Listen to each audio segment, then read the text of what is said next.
اعوذ باللہ من الشیطان الرجیم بسم اللہ الرحمن الرحیم ربی یسر ولا تعسر وتمم بالخیر۔ آج میں ایک نہایت ہی فکر انگیز اور متاثر کن واقعہ آپ کے سامنے پیش کروں گا، جسے مختصراً آپ یہ بھی کہہ سکتے ہیں دو پراٹھے۔ ابو نصر الصیاد نامی ایک شخص تھا، اپنی بیوی اور ایک بچے کے ساتھ وہ نہایت ہی غربت و افلاس کی زندگی بسر کر رہا تھا۔ ایک دن وہ اپنی بیوی اور بچے کو بھوک سے نڈال اور بلکتا روتا گھر میں چھوڑ کر خود غموں سے چور کہیں جا رہا تھا کہ راستے میں اس کا سامنا ایک عالم دین احمد بن مسکین سے ہوا، جسے دیکھتے ہی ابو نصر نے کہا، اے شیخ، میں دکھوں کا مارا ہوں اور غموں سے تھک گیا ہوں۔ شیخ نے کہا، میرے پیچھے چلے آؤ، ہم دونوں سمندر پر چلتے ہیں۔ سمندر پر پہنچ کر شیخ نے اسے 2 رکعت نفل نماز پڑھنے کو کہا۔ نماز پڑھ چکا تو اسے ایک جال دیتے ہوئے کہا، اسے بسم اللہ پڑھ کر سمندر میں پھینکو۔ جال میں پہلی بار ہی ایک بڑی ساری عظیم و شان مچھلی پھنس کر آ گئی۔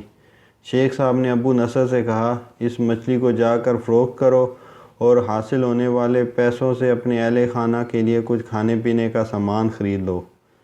ابو نصر نے شہر جا کر مچھلی فروخت کی اور جو اس سے پیسے حاصل ہوئے اس سے ایک قیمے والا اور ایک میٹھا پراٹھا خریدا۔ وہ سیدھا شیخ احمد بن مسکین کے پاس گیا اور ان سے کہا کہ حضرت ان پراٹھوں میں سے کچھ لینا قبول کیجئے۔ شیخ صاحب نے کہا، اگر تم نے اپنے کھانے کے لیے جال پھینکا ہوتا تو کسی مچھلی نے نہیں پھنسنا تھا۔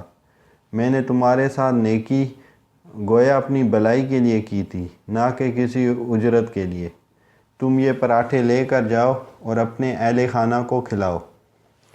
اب ابو نصر پراٹھے لے کر بڑی خوشی خوشی اپنے گھر کی طرف جا رہا تھا کہ اس نے راستے میں ایک عورت کو دیکھا جو بہت ہی بری حالت میں تھی، اور اس کا ایک ساتھ بھی اس کا ایک بے حال، اس کا بھوک سے بے حال ایک بیٹا اس کا بیٹھا ہوا تھا۔ ابو نصر نے اپنے ہاتھوں میں پکڑے ہوئے جو پراٹھوں کو دیکھا اور اپنے آپ سے کہا کہ اس عورت اور اس کے بچے اور اس کے اپنے بچے اور بیوی میں کیا فرق ہے؟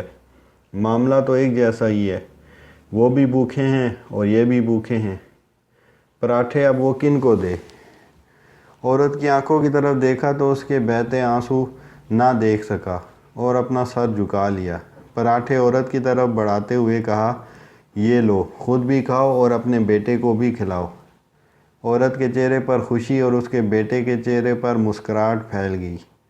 ابو نصر غمگین دل لیے واپس اپنے گھر کی طرف یہ سوچتے ہوئے چل دیا کہ اپنے بھوکے بیوی اور بیٹے کو کیسے سامنا کرے گا۔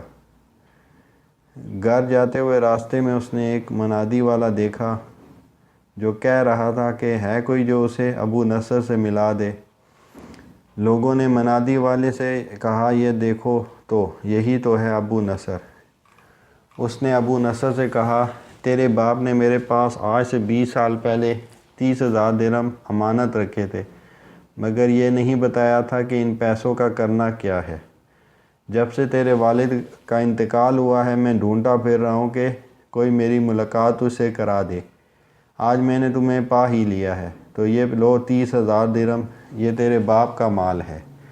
ابو نصر کہتا ہے، میں بیٹھے بٹھائے امیر ہو گیا، میرے کئی گھر بنے اور میری تجارت پھیلتی چلی گئی۔ میں نے کبھی بھی اللہ کے نام پر دینے میں کنجوسی نہ کی، ایک ہی بار میں شکرانے کے طور پر ہزار درہم صدقہ دیا کرتا تھا۔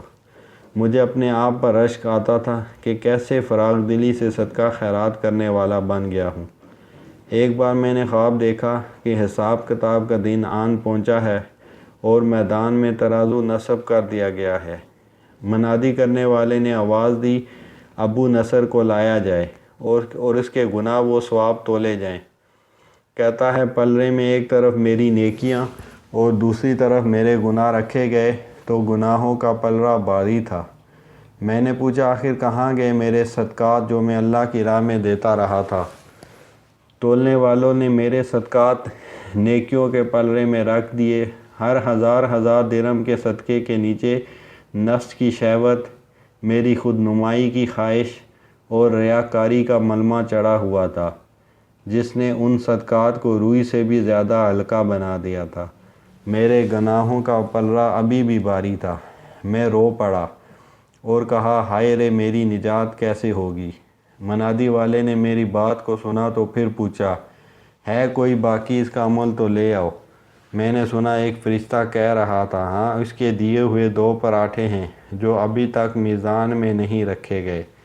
وہ 2 پراٹھے ترازو پر رکھے گئے تو نیکیوں کا پلڑا اٹھا ضرور، مگر ابھی نہ تو برابر تھا اور نہ ہی زیادہ۔ منادی کرنے والے نے پھر پوچھا ہے کچھ اس کا اور کوئی عمل؟ فرشتے نے جواب دیا ہاں اس کے لیے ابھی کچھ باقی ہے۔ منادی نے پوچھا وہ کیا؟ کہا اس عورت کے آنسو جسے اس نے اپنے 2 پراٹھے دیے تھے۔ عورت کے آنسو نیکیوں کے پلڑے میں ڈالے گئے جن کے پہاڑ جیسے وزن نے ترازو کی نیکیوں والے پلڑے کو گناہوں کے پلڑے کے برابر لا کھڑا کر دیا۔ ابو نصر کہتا ہے میرا دل خوش ہوا کہ اب نجات ہو جائے گی۔ منادی نے پوچھا ہے کوئی کچھ اور باقی عمل اس کا؟ فرشتے نے کہا ہاں ابھی اس بچے کی مسکراہٹ کو پلڑے میں رکھنا باقی ہے جو پراٹھے لیتے ہوئے اس کے چہرے پر آئی تھی۔ مسکراہٹ کیا پلڑے میں رکھی گئی، نیکیوں والا پلڑا بھاری سے بھاری ہوتا چلا گیا۔ منادی کرنے والا بول اٹھا یہ شخص نجات پا گیا۔